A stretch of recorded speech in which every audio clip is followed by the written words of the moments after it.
les responsables africains des sujets énergétiques savent pertinemment qu'au Kenya, en Tanzanie, il y a une très puissante géothermie, que dans 15 pays, il y a une très puissante capacité hydroélectrique, y compris de la toute petite à Renaissance en Éthiopie, à Oinga. Dans d'autres secteurs, c'est évidemment la biomasse. Dans d'autres, c'est évidemment le solaire, alors toute forme de solaire. Et dans d'autres encore, ce sont des endroits à vent parfaitement stable qui réduit l'intermittence. Je parlais bien entendu des éoliennes et bien d'autres choses. En réalité, nous avons aujourd'hui un continent qui est le plus grand potentiel énergétique de la planète et qui a 25% d'accès à l'énergie dans la partie subsaharienne. Entre les deux, il faut faire de l'électricité, c'est-à-dire en gros de la production, du transport, de la distribution, de la maintenance et de la facturation. Ce qu'on sait faire, c'est pas envoyer quelqu'un sur la Lune. Aux adhérents, ils font d'ailleurs partie on parle du génie climatique, je parlerais plutôt du génie français, puisque la France, c'est bien ça. La France, c'est les arts et les métiers.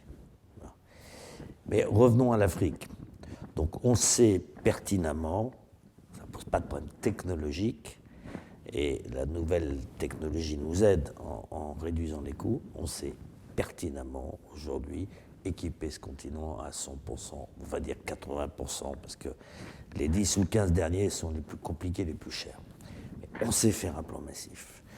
On le doit aux Africains, on le doit aux Européens, parce que c'est quand même notre relais de croissance le plus élémentaire, et puis on le doit à tout le monde, parce que ce gâchis est invraisemblable. Il y a un sujet absolument principal, c'est cette énergie. C'est pour ça qu'il y a une agence africaine qui aura l'ingénierie publique de base et parce qu'il faut de la stabilité, dépasse les gouvernements, les régimes.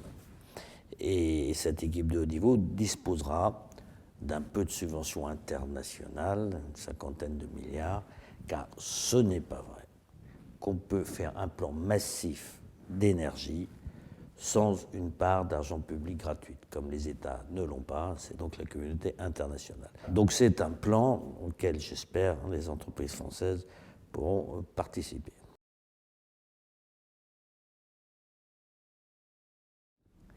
La crédibilité de l'ingénierie, enfin le savoir-faire ingénieux français, méthodique, méthodologique, les process, l'organisation, la fiabilité, elle est indiscutable. Indiscutable. Si le savoir-faire français vraiment a une raison de se développer, c'est bien en Afrique. Et là, les marchés sont considérables. Que comme d'habitude en France, comme d'habitude, vous pouvez laisser un truc filer, presque l'abandonner pendant des années, mais quand la France se réveille tout d'un coup, elle fait des bonds absolument spectaculaires. Parce que la France est un pays de balancier. C'est un pays qui, quand il se met en marche, il est inarrêtable. Et je crois, j'espère que ce grand mouvement vers l'Afrique, dont la France doit assurer une forme de leadership européen, évidemment, puisque on n'a pas les relations des Danois, des Norvégiens, des Allemands à l'Afrique, pas même des Italiens, qui étant plus près géographiquement, ne sont pas aussi africains que nous. Et nous, en gros, on les aime, quoi. Et ils nous aiment, qu'est-ce que je vous dis. Donc ça permet aussi de faire du business dans de bonnes conditions.